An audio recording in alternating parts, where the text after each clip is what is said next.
Vamos a cerrar el primer día del Foro Virtual de Seguridad con ADIAC 2024 para esta última conferencia.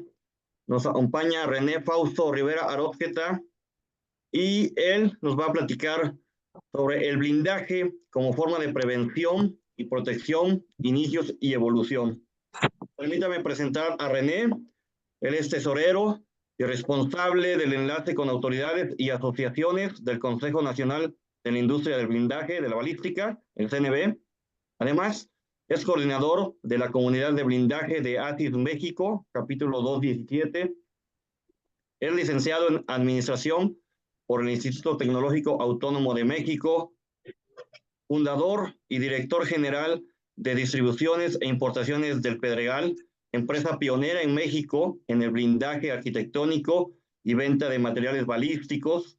Participó en la elaboración de la norma oficial mexicana NOM 142, SCFI 2000, cursos, los diplomados de enlace entre seguridad privada y seguridad pública por la Universidad Nacional Autónoma de México y la Universidad Pontificia Comillas, junto con otros empresarios, fundador del CNB, donde ha participado como presidente de la Comisión de Blindaje Arquitectónico, presidente de la Comisión de Ética y Justicia y como presidente de la Comisión Ejecutiva, conferencista y capacitador en el sector de blindaje y de diversos seminarios de blindaje arquitectónico. René, muchas gracias por acompañarnos. Bienvenidos. Buenas tardes, les agradezco mucho. Para mí es un honor estar en esta última plática que tienen a ustedes los miembros de la Confederación Nacional de Distribuidores de Acero. Me siento muy honrado de estar aquí con ustedes. Muchas gracias. Pues no sé si me permitan que Ingrid me apoye con la presentación. Adelante, querido René. ¿Qué tal? Pues el tema que vamos a tratar hoy es el blindaje como forma de protección, prevención y protección. Y hay que hablar de los inicios y evolución. Muchos de ustedes están muy jóvenes y han oído hablar de que si el blindaje financiero, el blindaje electoral, el blindaje de la información, etcétera. Ya sabes, pero cuando no hay pedo. Aquí te espero, pues ahí con cuidado. Perdón. Entonces, el chiste es que básicamente durante muchos años hemos escuchado el término de blindaje como forma de protección. Durante muchos años en México, a partir de la década de los 70, la palabra blindaje se entendía como un vehículo blindado, algo que, una instalación, una casa, una ropa que protegiera contra las municiones. La siguiente, por favor, Ingrid. Primero, ¿cuál sería la definición de blindaje? La definición de blindaje sería el conjunto de materiales balísticos, opacos y transparentes, uno u otro o la combinación de ambos, y los cuales se utilizan para que una vez que estén bien colocados, impedir la penetración de proyectiles balísticos de diversos calibres y que debidamente colocados protegen y evitan que haya un daño o un daño hacia las personas, hacia los ocupantes de un vehículo, de una instalación estratégica, casa, de una joyería, etcétera. Y el blindaje pues ha sido desde hace muchos siglos, se ha venido usando. Si vemos las fotografías de los españoles que traían sus escudos y con las que los protegían, pues contra las lanzas, ¿no? Si nos vamos desde antes, a lo mejor en la prehistoria también, pues están buscando con ciertos escudos protegerse de las pedradas. Entonces, pues ha venido, como en toda la humanidad, ha venido habiendo una evolución del blindaje desde hace muchos siglos hasta hoy en día, como lo conocemos y hacia dónde vamos. La que sigue, por favor. En el blindaje tenemos básicamente 4 modalidades, que son las que les voy a mencionar a continuación. La que sigue, gracias. ¿Qué es el blindaje arquitectónico? El blindaje arquitectónico se refiere a, como lo mencioné desde un principio, a la utilización o colocación de materiales opacos y transparentes con el fin de retrasar, disuadir y detener quizá a gentes que nos quieren hacer algún entorno, de pasar de ciertos perímetros y que puedan hacer daño como robo, vandalismo o incluso un ataque hacia la instalación. El blindaje arquitectónico, hay un material que es el policarbonato antivandálico. Ese no detiene balas, pero a diferencia de otros materiales, resiste una gran cantidad de golpes contundentes y tiene una cierta aplicación, como el caso de las joyerías o en casa habitación, donde quienes no han visto una casa que esté lleno de rejas y en verdad los habitantes de la casa no deben estar tras las rejas, los que deben estar tras las rejas deben ser los delincuentes. En el blindaje arquitectónico, ¿qué se hace? Se hacen puertas, ventanas, cuartos de pánico, esto que se refuerzan las paredes, que en el caso de muchas construcciones de México que tengan muchos años, están hechas de concreto, tabique, ladrillos, etcétera, donde el caso de reforzar es mínimo.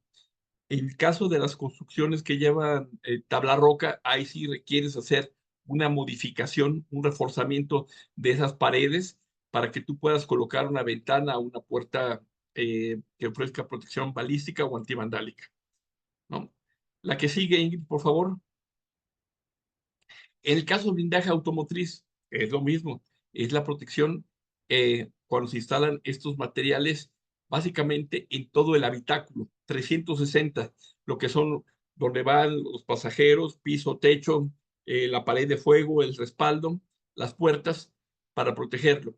Desafortunadamente vemos hoy en día que hay muchas empresas que anuncian blindajes parciales, pero estos blindajes parciales pues no te ofrecen una protección total y la verdad es un albur, es una ruleta rusa que te pueda pasar algo.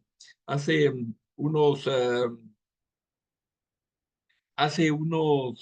3 meses más o menos, eh, hubo un evento en Monterrey donde iban en un coche semiblindado, consignaba la nota, iban 2 pasajeros y desafortunadamente solo uno de los dos sobrevivió.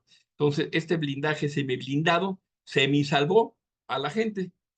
Entonces, por eso siempre nosotros hemos pugnado y exhortamos a que la gente cuando haga un blindaje sea el habitáculo. Hoy en día, ¿cómo lo vemos? Lo vemos también en el caso de los robos de tractocamiones, donde estos tractocamiones, donde muchas veces las carreteras, puede ser la 57 que es de Monterrey para México o la que va para Puebla y Orizaba, hemos visto una gran cantidad de vehículos, tractocamiones que son robados, asaltados, donde incluso se llevan, en el caso de hoy que se consignó una nota, se llevan al chofer y no se sabe de él. Entonces siempre, aunque pudiera parecer que es más caro, pero siempre una protección 360 del habitáculo va a significar una importante diferencia entre la vida y la muerte. La que sigue, por favor. ¿Qué es el blindaje corporal? El blindaje corporal aquí sería lo que son chalecos blindados, escudos balísticos, portafolios que se despliegan y ofrecen una protección balística. eh, toda aquella prenda que hemos visto que traen, por ejemplo, muchos dignatarios o políticos que ya no andan con un chaleco de esos como de los policías, sino andan con ropa que con las nuevas tecnologías de los materiales pueden hacerse ver como que es una camisa, una chamarra, una gabardina normal.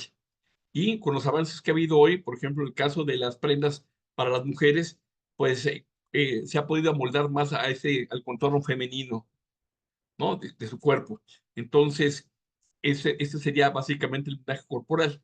Y les quiero contar una anécdota, porque me gusta contar muchas anécdotas, disculpen ustedes, pero a finales de los 80s, en México casi no se hacían o no se hacían chalecos blindados, y una vez una licitación de la Secretaría de Protección y Vialidad en aquella época, donde lanzaron una licitación para chalecos blindados.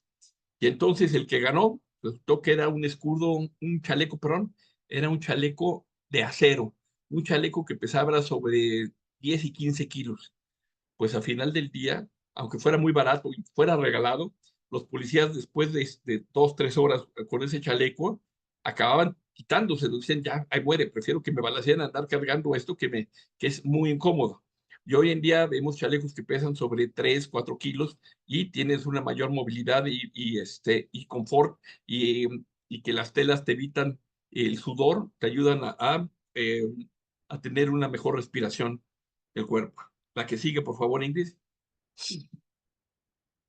El blindaje táctico.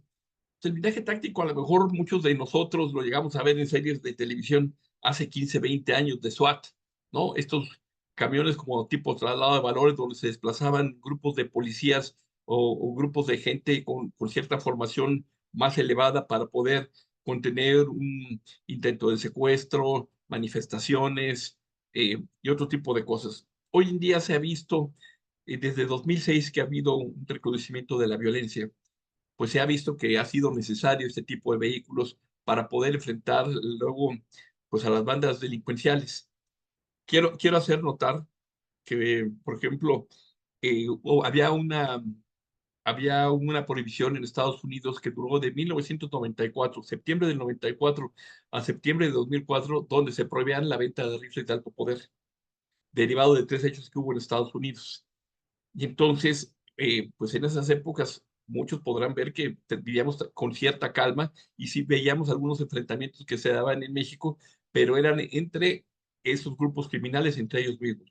No había no se metían con la población civil. Sin embargo, a partir de 2004, pienso yo que ahí fue cuando se empezó a descomponer todo, porque los grupos criminales, sobre todo los que están en la frontera norte, se dieron cuenta de que podían adquirir rifles de alto poder en Estados Unidos y traerlos a México.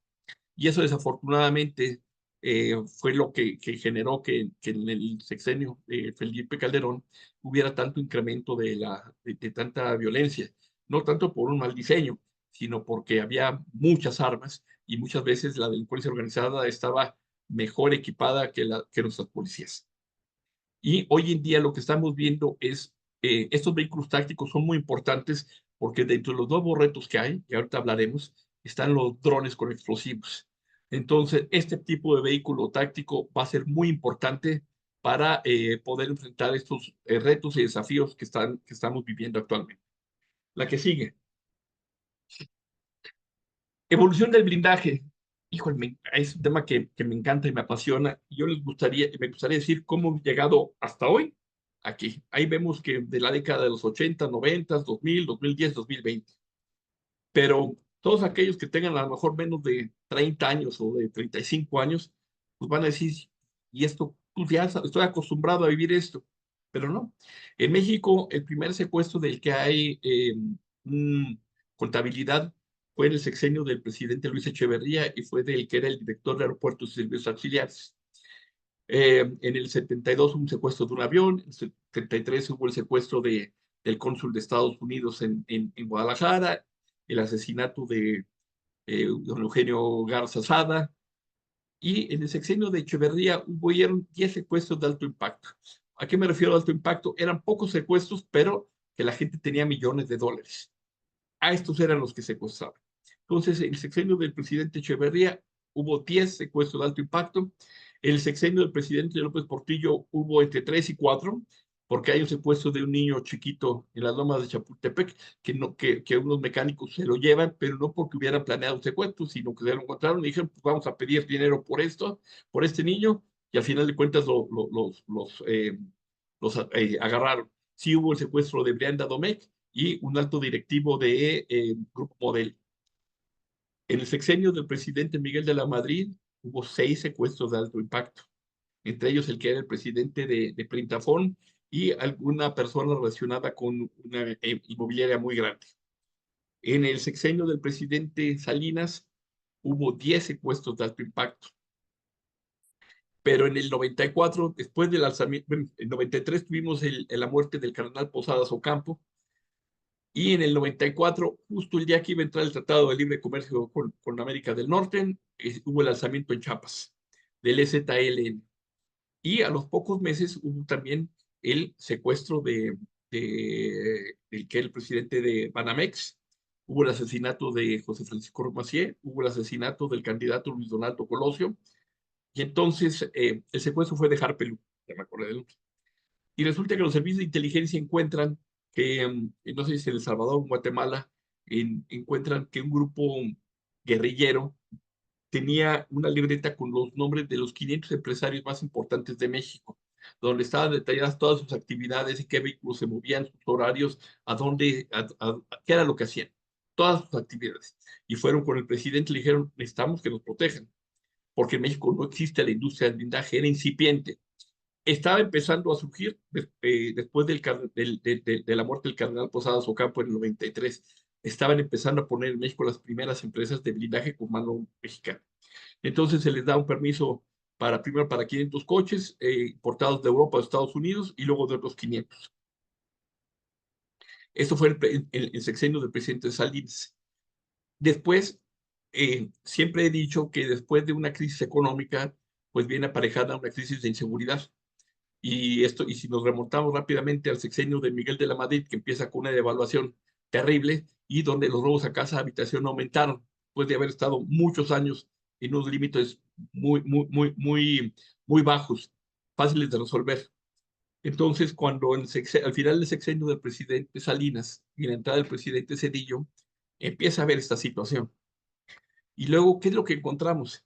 Que en finales del 96-97, los bancos se dan cuenta de que la gente que va a los cajeros automáticos los empiezan a retener. No quiero usar la palabra secuestrar, los empiezan a retener. Y entonces, la manera en que los bancos dan una solución a esta situación es bajar el límite de crédito de las tarjetas, de las disposiciones. Pero entonces, ¿cómo responde la delincuencia? La delincuencia entonces empieza a agarrar a gente que va a un cajero automático entre las 11, casi las 12 de la noche, y lo secuestran, sacan el dinero del cajero, se esperan un par de minutos, una hora al mucho, vuelven a sacar otro retiro, y en menos de una hora, 2 horas, ya tuvieron el retiro de 2 días. No conformes con esto y viendo la facilidad que había para llevarse a la gente, se las llevaban a hacer compras. Muchos de ustedes recordarán esas tiendas comerciales de los tecolotes, de los búhos, que estaban en Plaza Satélite, en Perisur, en Plaza Universidad, que entonces ahí hacían compras. Y se empezaban a escuchar en aquella época casos de que secuestraban a alguna persona y en el banco escribía en el cheque, ayúdeme, y los agarraban, ¿no? Eran pocos casos que tuvieron esta suerte de poder ser liberados.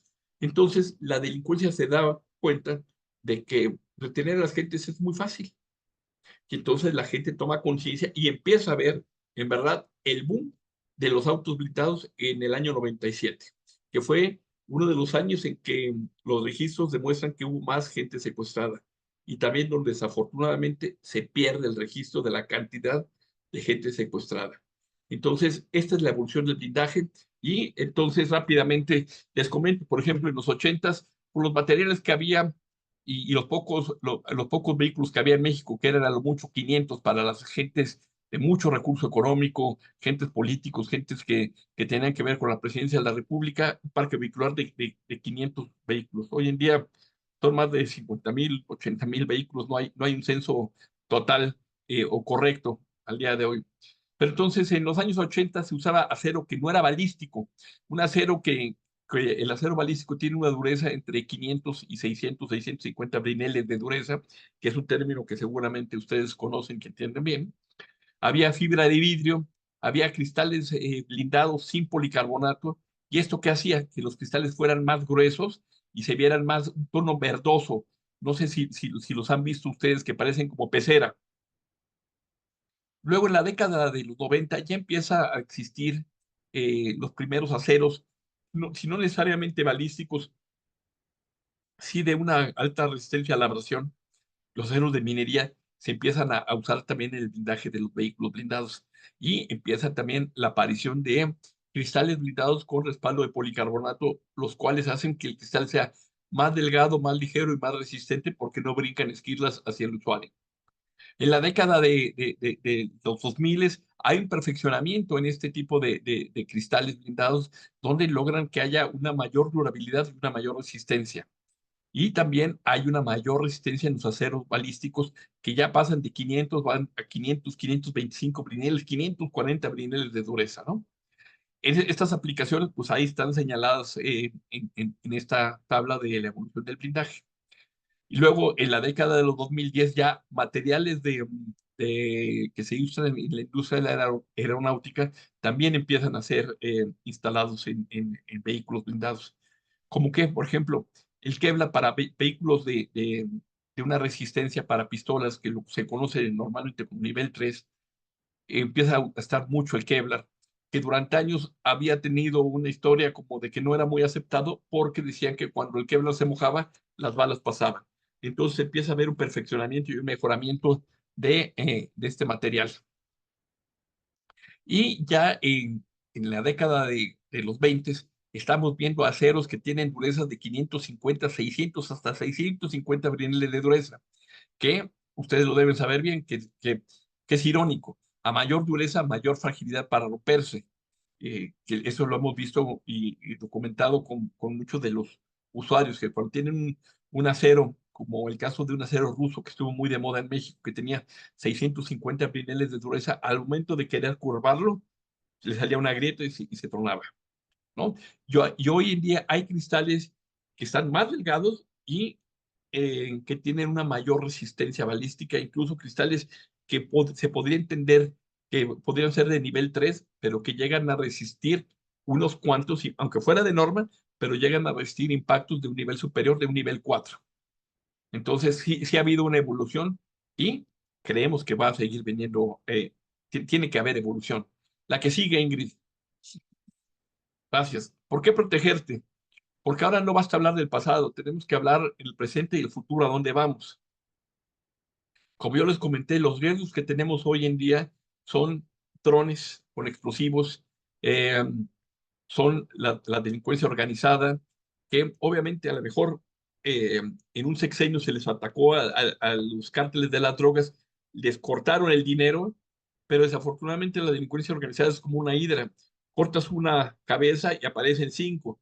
Entonces al momento en que empiezan a cortarles o limitarles el efectivo, empiezan delitos como el huachicoleo, el derecho de piso, el secuestro, la extorsión, la trata de blancas y todo lo que vemos hoy en día.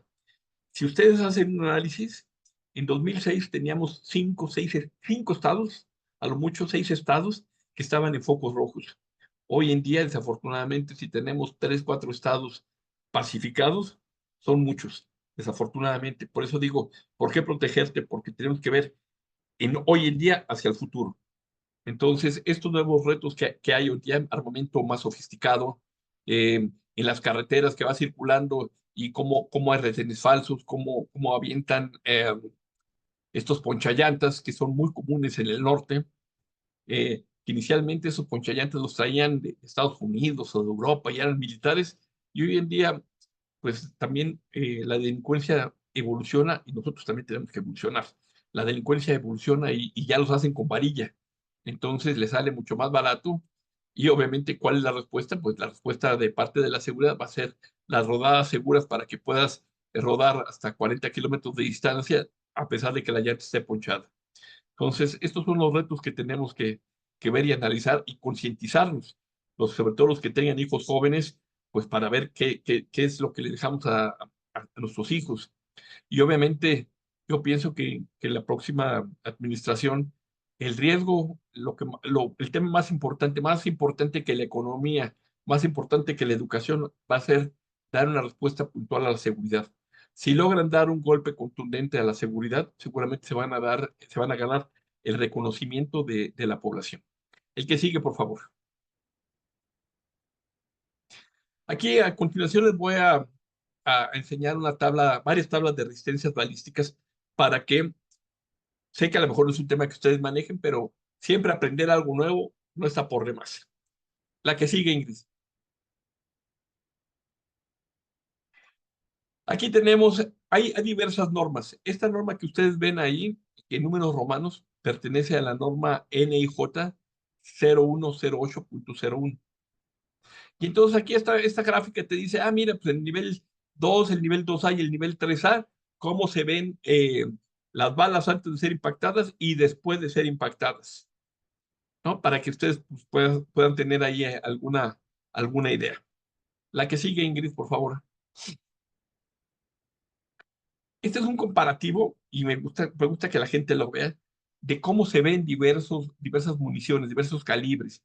Vean el tamaño en comparación a un billete de $1, cómo se ve una bala calibre 22, cómo se ve una R15 o 5.56, cómo se ve un 7.62 por 39 en cuerno de chivo, cómo se ve un 308, que es el equivalente a un 7.62 por 51. un 308, el que sería el 762 por 63, y el calibre 50. Si ustedes lo ven, parecería como el tamaño de una botellita de Coca-Cola pequeña.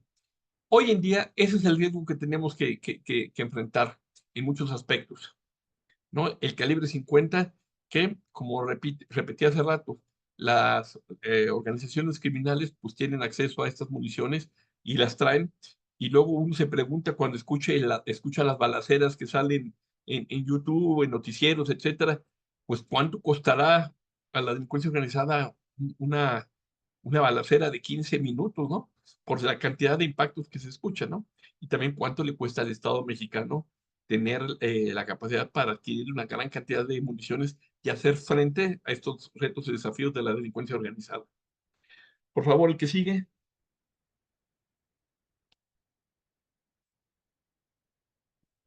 Esta tabla es muy interesante, a reserva de que tengan ustedes la presentación. Aquí esta tabla es muy interesante porque es es una tabla comparativa de las diversas normas, ¿no? Que habla de la norma STANAG, de la norma WELE, de la norma NIG, de la norma CEN, que ahorita nos entraremos más, y del tipo de municiones que detiene. Yo por eso siempre he manifestado que cuando me hablan para decirme, oiga, quiero protegerme con tal nivel, no es mejor dime contra qué tipo de munición te quieres proteger y entonces vemos qué solución hay. Eso sería también mi consejo por si algún día en una plática ustedes tengan o salga el tema a la charla. Es decir, no es tanto el nivel, es contra qué tipo de munición te quieres de proteger. La que sigue. Como les mencionaba, esta tabla es la NIJ, que es, la NIJ significa National Institute of Justice de los Estados Unidos de Norteamérica, y es la norma 08.01. Y ahí van, fíjense bien, ahí están escritos con números romanos, va del 1 al 4, donde el 1 es una pistola calibre 22 y el calibre 4 es un 3006 AP, que significa perforante, armor piercing. Entonces, una munición armor piercing verdaderamente es letal, no tanto por la velocidad, sino por la punta de la bala, que es capaz de traspasar una gran cantidad puede traspasar un blindaje. Y si se fijan ahí, por ejemplo, la norma ahí establece en la quinta columna que solo debe tener un impacto y que no debe haber, obviamente, penetración. Si hay penetración, pues ya te mataron y ya te fuiste de este mundo. Al que sigue. Nosotros en el CNB nos hemos dado a la tarea de hacer un comparativo de las diversas tablas para poder ayudar a los clientes, a los usuarios finales, a saber contra cuál es el verdadero riesgo. Para que tú sepas qué riesgo que te tienes que proteger, la primera indicación o el primer consejo, sugerencia que hacemos es, haz un análisis de riesgo. ¿Cuál es tu actividad? ¿Dónde vives? ¿Qué haces? ¿Quiénes son tus conocidos? ¿A qué trabajas? ¿Si manejas mucho dinero o no? ¿No?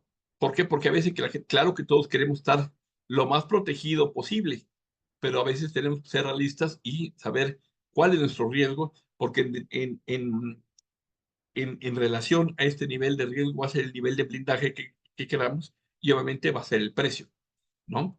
Entonces, aquí esta tabla está muy interesante porque habla de los niveles comerciales, de la norma BPAM, que es una norma europea, de la norma NIJ, de la norma alemana CEN BR 1063, donde ahí se fijan, habla de puras letras BR y luego el número. Y luego la norma oficial mexicana, la NOM 142, SCFI 2000, que fue publicada y en la cual tuve el gusto de participar en el año 2000, está publicada, pero según la autoridad no es exigible porque no hay laboratorios de prueba. No hay laboratorios de prueba porque aquella persona o empresa que tenga en su poder municiones ya está violando la Ley Federal de Armas y Explosivos. Entonces, pues es darle vueltas a lo mismo, no se ha podido llegar a algo todavía. Aunque haya alguna empresa quizá que tenga un laboratorio, pero es interno, pero no para que puedas hacer tú las pruebas de los materiales, y por eso la gran mayoría de los fabricantes que venden los materiales balísticos mandan al extranjero a hacer estas pruebas. La que sigue, por favor, Ingrid. Esta resistencia es para los chalecos blindados. Aquí la norma cambia, aquí es la NIJ 0106.01. Ahorita ya hay una nueva norma en estudio que próximamente ya se dará a conocer. Pero ahí están los chalecos blindados. Lo más comercial que encuentras es del 1 al 3.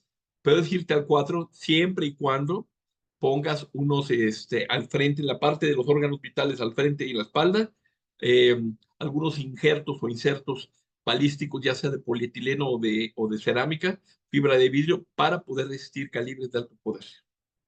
Entonces, esto es básicamente lo que tenemos para lo que es chaleco corporal. Y reitero, todo aquel que esté interesado, pues tómele un screenshot o pida la presentación. La que sigue, por favor.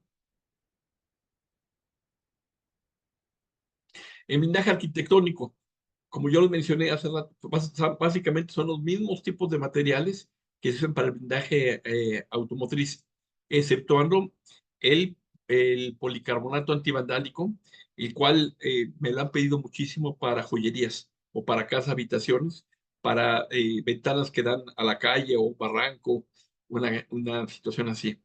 Entonces ahí vemos lo que es lo comercial bajo la norma UL, su equivalente en la NIJ. Reitero, en la norma NIJ ustedes van a ver ahí números romanos.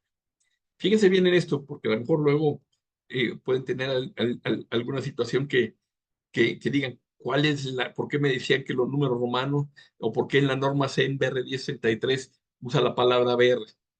La que sigue, Ingrid, por favor. Esta es la del blindaje táctico que les comentaba yo. Que esta tabla es mucho más compleja. No quisiera yo entrar tanto en ella porque esto es básicamente para lo que son corporaciones, fiscalías, Procuraduría General de la República, Sedena, Marina, todas aquellas corporaciones policíacas o militares que tengan que ver en la lucha contra el crimen organizado o situaciones de enfrentamiento contra estos grupos.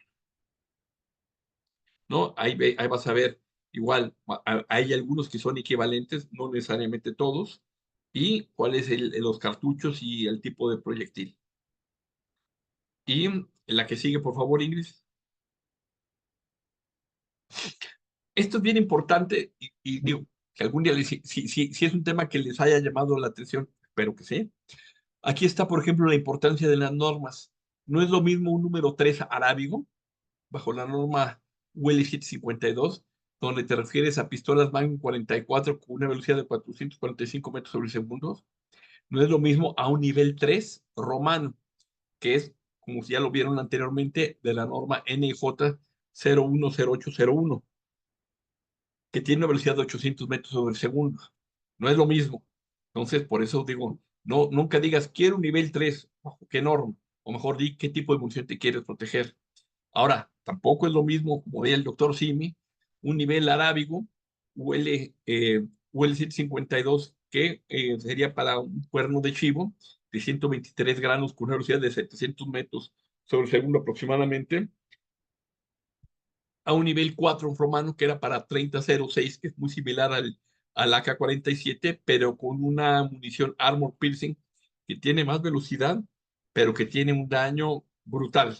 Que es el piercing es que perfora el blindaje. Entonces, no es lo mismo.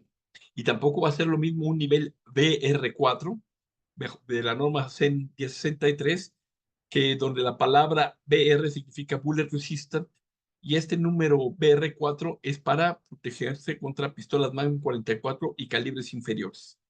Entonces, si les apasiona, si les gusta el tema, si les interesa, llévense esta información que pienso que les va a ser de utilidad. La que sigue. Fíjense que es bien importante que no se dejen engañar a veces por publicidad que salen en las páginas web, que luego te salen con que un cristal de, por ejemplo, de 10 milímetros cumple con una norma nivel 2. Cuando vieron ustedes, espero que lo hayan visto, ahí la norma te dice cuántos impactos tiene que resistir la muestra, que puede ser de 30 por 30, 40 por 40, la muestra a la cual se va a impactar. Y entonces te dice la UL que son 3 impactos. La NIJ te dice que son 5 impactos, al igual que la CEN BR 1063 son 5 impactos. 2 en las esquinas, 2 abajo y 1 al centro. La norma UL es igual a hacer un triángulo que sería, digamos, la mitad de la norma NIJ. Entonces, no porque digan que tiene un impacto ya cubre con la norma, ¿no? La norma indica que tienen que ser 3 o 5 impactos. Y si te enseñan el certificado de solo un impacto, pues no te dejes engañar, ¿no? No caigas en eso. Y entonces aquí, por ejemplo, repito, aquí están un poco, lo desglosé de una manera diferente, bajo la norma UL 752, contra qué protege o qué arma está encuadrada en cada nivel. El nivel 3, que es para Magnum 44 o subametralladora. SMG significa Submachine Gun, de 9 milímetros, las ametralladoras UCIs, que estuvieron muy de moda. Y entonces, es el nivel 3. El nivel 4, que sería para el cuerno de chivo. Incluso hoy en día, dentro del nivel 4 está el AR-15 o 5.56 por 45, calibre 2.23, con una munición que es la M855 o la S-109. En el nivel 5 tenemos lo que es el FAL, fusil de asalto ligero, 7.62 por 51. ¿A qué se refiere esto? El diámetro es 7.62 y el 51, el 39 es esta altura, 39 milímetros de la base a la punta, o 51 milímetros, va a ser más alto. Hay 7.62 por 63. Entonces, es a lo que se refiere esta tabla. En el nivel 7, ahí se habla ya les dije, el AR-15 calibre 2.23 o 5.56 por 45, pero hay una munición muy potente, muy dañina, que es la M193, que lo que han referido en varias entrevistas, en varias pláticas, es que esa bala te pasa y tú casi puedes seguir corriendo y luego te desplomas. Y entonces hagamos la analogía. Todo lo que son 7.62 son de impacto, y todo lo que es 5.56, 2.23 o R15 es de penetración. Y entonces uno se podría preguntar, ¿qué hace más daño? Imaginemos, pongamos un ejemplo, que alguien te pega con el puño cerrado, una persona corpulenta, o a lo mejor una mujer con un lápiz te empuja el lápiz al estómago. ¿Cuál crees que te haga más daño? La del lápiz, porque tiene penetración. Por eso es más dañina. La que sigue, Ingrid, por favor. Aquí este es un tema bien interesante. Existen cristales con y sin policarbonato. Por favor, la que sigue. Y un cristal con policarbonato lo vas a poder distinguir fácilmente, por ejemplo, en un vehículo blindado, en una joyería, en una instalación estratégica, porque tiene mucha transparencia. Y entonces tú alcanzas a ver casi que es blanco, y a lo mejor eh, tendrá una menor transparencia, pero sigue siendo transparente. Y entonces ahí están básicamente los niveles y los grosores que se manejan dentro del mercado comercial convencional, ¿no? Que pueden ser 19 milímetros, 21, 32, 38, 42 o hasta 55. Y hoy en día, para el calibre 50, estamos hablando entre 76 y 100 milímetros de grosor. Imagínense, 10 centímetros de grosor para tener el calibre 50. Entonces, así han evolucionado los cristales. Dentro de los primeros niveles, nivel 3 y 4, tiene una enorme ventaja que traiga el policarbonato en la última capa. ¿Cuál es la ventaja? Que tú vas a poder disparar de adentro hacia afuera a través del cristal para repeler la agresión. La munición va a salir, va a perder un 20%, pero el atacante nunca se va a esperar que lo ataques, y que lo vas a lastimar, sin lugar a dudas. Quítale 20% a 720 metros sobre el segundo, estás hablando de cerca de 500 metros sobre el segundo. Claro que lo lastimas y lo dejas herido. La que sigue, Ingrid, por favor.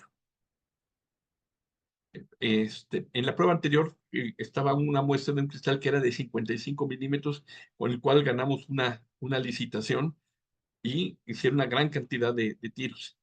En este caso, el cristal sin policarbonato, ustedes se van a dar cuenta por la tonalidad verde, porque estos cristales, a diferencia de los que llevan policarbonato, no están pegados con polivinil butiral. Entonces son varias capas de cristales. Y entonces aquí los vas a ver más gruesos, ¿no? Y entonces vas a ver que, por ejemplo, para un nivel 1, te puedes ir de 18 a 25 milímetros, o un nivel 3 de 32 a 38 milímetros, cuando en el caso anterior teníamos 19 a 21 milímetros. Y ahí vamos bien. Por ejemplo, aquí los cristales, a diferencia de los aceros, los cristales tienen mayor resistencia a los impactos que son de 5.56 por 45, calibre 2.23 o R15, porque son de penetración. Imaginemos que en el vidrio, cuando tú disparas un 7.62, haces un sol. Y si disparas un 5.56, haces una luna. Es más chiquito el diámetro. No hace tanto daño en los vidrios, pero en el acero sí hace muchísimo daño. Entonces aquí vamos viendo los diversos grosores que hay. Y entonces te encuentras que a lo mejor para un nivel 5, para detenerlo bien, estás hablando de que necesitas 72 milímetros y un peso de 180 kilos por metro cuadrado. Si en algo arquitectónico no vas a tener problema, pero en otro tipo de aplicación donde a lo mejor estás en un quinto piso, 20º piso, sí tienes problemas por que afectas la estructura, el peso del edificio, de la instalación. Entonces hay que tener mucho cuidado también en esto de no es lo mismo un cristal con o sin policarbonato. No mayor grosor significa mejor desempeño. Hablando de cristal más grueso, a veces menos es más. Y no es del doctor de otra cosa. La que sigue, por favor. Aquí tenemos, por ejemplo, un video de este material que se llama policarbonato, que es un material plástico que tiene aplicación para lo arquitectónico. Hace 25, 30 años se intentó en vehículos y nada más sirvió como las cabinas en la parte de adentro, pero para un coche no es algo que sea útil. No sé si podemos compartir el video, Ingrid, por favor.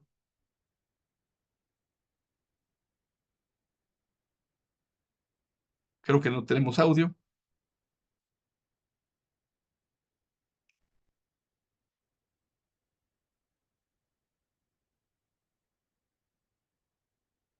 El policarbonato de la derecha es de 12.7 milímetros y el de la izquierda es de 32 milímetros que resiste pistolas Magnum 44. Estos dos productos me los han solicitado mucho para joyerías, porque una joyería es riesgo, como comentaba yo hace rato con ustedes, porque era importante hacer el análisis de riesgo, porque el riesgo determina qué producto necesitas usar, ¿no?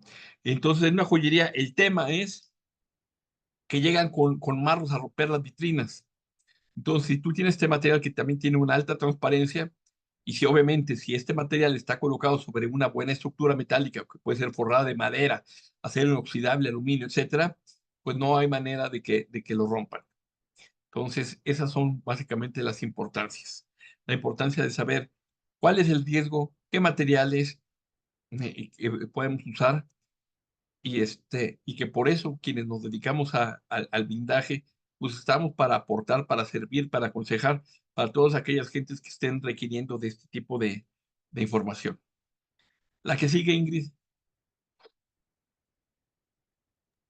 Es la última, querido René. Déjame nada más Bueno, compartir tus datos.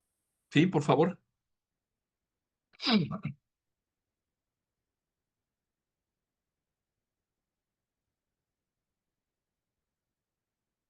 Pues ahí está la del consejo. Ahorita Ingrid va a poner lo que son mis datos para cualquier cosa estar a sus órdenes. Si en algo puedo ser de ayuda, de orientación, por favor, no duden en contactarme.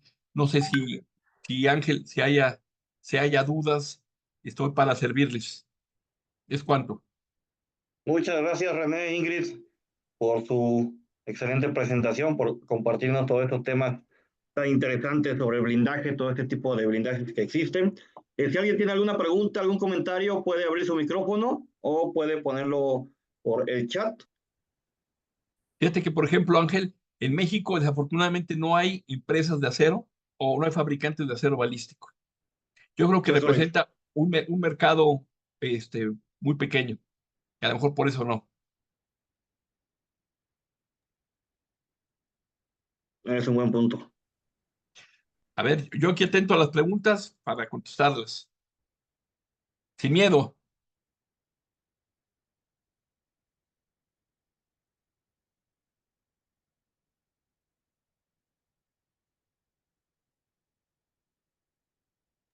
¿Una pregunta, algún comentario?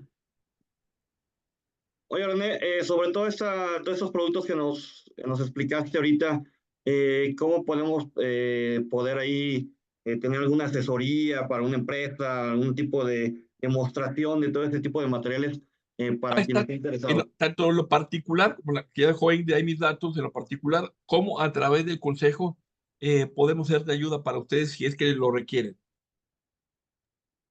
Ah, excelente, para contactarlos directamente. Sí, porque siempre, Buenas es- tardes. Muchas felicidades por tu presentación. gracias. ¿Dónde existe algún sitio donde podamos verificar de todo el mundo de blindadoras que existe, cuáles en verdad están avaladas Qué por buena la pregunta. Cámara? No, no, Francisco Javier, supongo por las siglas. Correcto. Mira, bueno, ahí está también ahí está nuestro código QR para cualquier cosa.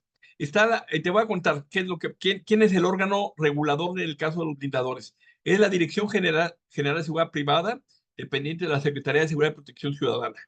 Ahí tú buscas en Google, pon DGSP, Diego Golfo Sierra Papa, luego SIMSEM, Sierra India Metro, Sierra Eco Metro, SIMSEM, y luego ahí te va a dar opciones para que busques ahí las empresas que están autorizadas. Y ahí tú puedes meter, no sé si Ingrid a lo mejor puede hacerlo y ahorita presentarles la página. Y ahí tú buscas en empresas autorizadas y ahí metes el nombre ya sea del expediente o del nombre de la empresa para saber si está debidamente registrada.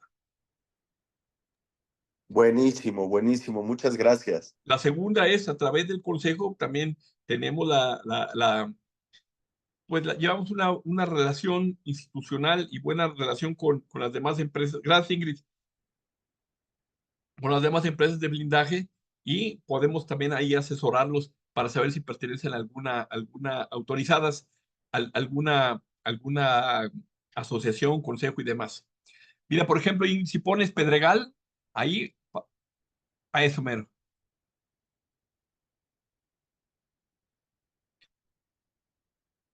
Y ahí aparece el nombre de mi empresa y a qué me dedico y los datos de la empresa. No sé si te es de utilidad esto, Francisco Javier. No, claro que sí. Muchísimas gracias. Incluso ahí en esta página, no, aunque no sé, digo, sí va relacionado con un viaje, ahí está el tema de que uno pueda verificar los hologramas. Si el holograma está debidamente dado de alta. Ahí tú metes el número del holograma, porque desde 2008, Francisco Javier, todos los vehículos blindados de 2008 tenían la obligación de contar por parte del blindador que les tenía que expedir una carta de autentificación del blindaje donde se señalaba las áreas a cubrir, el nivel de blindaje y un holograma bidimensional en aquella época donde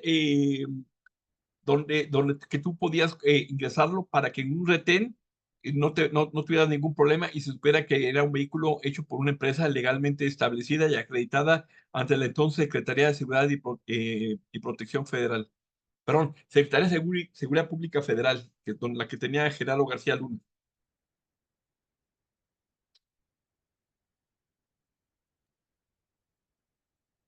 ¿Alguien tiene alguna otra pregunta, comentario? Sin miedo. Larisa, adelante. Alguien. Nada, ponen, bueno, a mí nada, pusieron un gracias, pero sin miedo, pregunten. Siempre aprender es importante.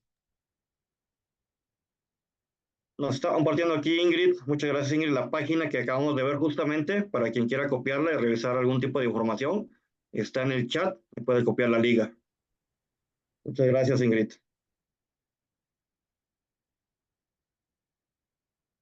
De verdad, muy interesante haber estado aquí con ustedes. Les agradezco enormemente el favor de su atención. Yo tengo una pregunta. Venga, Adelante. adelante, Gabriel. Hola, gracias por la plática. En el tema de seguridad para bóvedas o para cuartos de seguridad, ¿cuáles son los niveles de riesgo que uno debería de preguntarse y, y qué soluciones hay en el mercado? A ver, muy buena pregunta que haces. No es lo mismo a lo mejor una bóveda bancaria, donde las bóvedas bancarias, y seguramente a lo mejor ustedes lo han visto, o tu pregunta a lo mejor denota que tienes algún conocimiento, esas bóvedas lo que hacen ponen paredes que son hechas a base de concreto, ponen dos láminas de acero y las llenan de concreto. Entonces, para romperlas es prácticamente imposible, ¿no? Pero ahora bien, para hablando del blindaje arquitectónico para una casa, una instalación estratégica, ¿qué tienes que ver? Primero, el nivel de riesgo que ese te lo tiene que dar tu cliente o le puedes tú ayudar a determinar. Dependiendo, por ejemplo, hace poco hicimos una instalación en 2 casetas de una instalación estratégica que estaban en Monterrey, que está en una zona que la autoridad, el tiempo menor que puede llegar es 20 minutos. Y ahí entonces tuvo que ser un nivel alto de blindaje en paredes, en cristales y en puertas, para que tuviera tiempo para resguardarse la gente.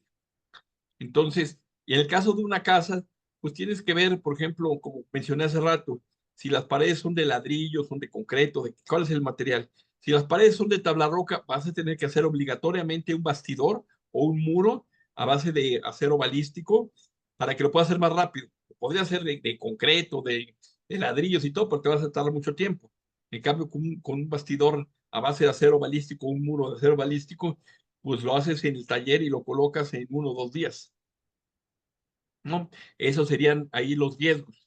Y por ejemplo, nos ha tocado ver en algunos cuartos de pánico que nos han solicitado que escogieron alguna zona, alguna recámara que tenía chimenea y había que poner un cristal blindado en la parte de arriba del tiro de la chimenea para que no pudieran arrojar una granada de gas lacrimógeno o otra granada para que la gente se saliera de la habitación. Y este cuarto de pánico debía de tener oxígeno para 4 horas y agua también, un teléfono inalámbrico y alámbrico, linternas y básicamente, bueno, y alimento para esas 4 horas de en lo que estimaban que llegara la ayuda en el peor de los casos. No sé Ya. si di respuesta, Gabriel. Sí, y en temas, digo, de precios, ¿tienes un tabulador para saber cuál es el metro cuadrado de de este tipo de cuartos de seguridad? Mira, básicamente es que va a depender de muchas cosas. Primero, si es planta baja, si es primer piso, segundo piso, dónde, si es en la Ciudad de México, en dónde, ¿no? Sí, no es que tengamos un tabulador como tal. Primero se tiene que hacer una visita del área para saber qué es lo que es todo aquello que se requiere, Ya, ¿no? ok, Pero cualquier cosa, gracias. ahí estoy a tus órdenes. Sí, muchas gracias. A ti, Gabriel. Pues no sé, mi querido Ángel, si das por terminada, yo agradezco a Ingrid el apoyo, como siempre, tan generoso que me da, y agradezco a ustedes también el haberme permitido estar aquí con ustedes. Al contrario, René, les agradecemos muchísimo nosotros a ustedes participar con nosotros en este foro. Sabemos que colaboramos siempre ahí de la mano con ADIAG y el Consejo Nacional de Blindaje. De hecho, ahí en el chat Ingrid nos está poniendo ahí el próximo Congreso Nacional de Blindaje, donde vamos a participar también como organismo de apoyo. René, Ingrid, muchísimas gracias por participar con nosotros, por compartir su experiencia. Esperamos que nos podamos ver en próximos eventos. Gracias. Muchísimas gracias. Pues así llegamos al primer día de conferencia del Foro Virtual de Seguridad con ADIAC 2024. Les agradezco a todos los que se conectaron durante todo este día, a todas las conferencias. Mañana iniciamos a las 10:30 de la mañana con la primera conferencia a cargo de la empresa Unicom. Vamos a abrir la sesión igual unos 15 minutos antes para estar listos y arrancar puntualmente. Muchas gracias a todos, que tengan excelente tarde.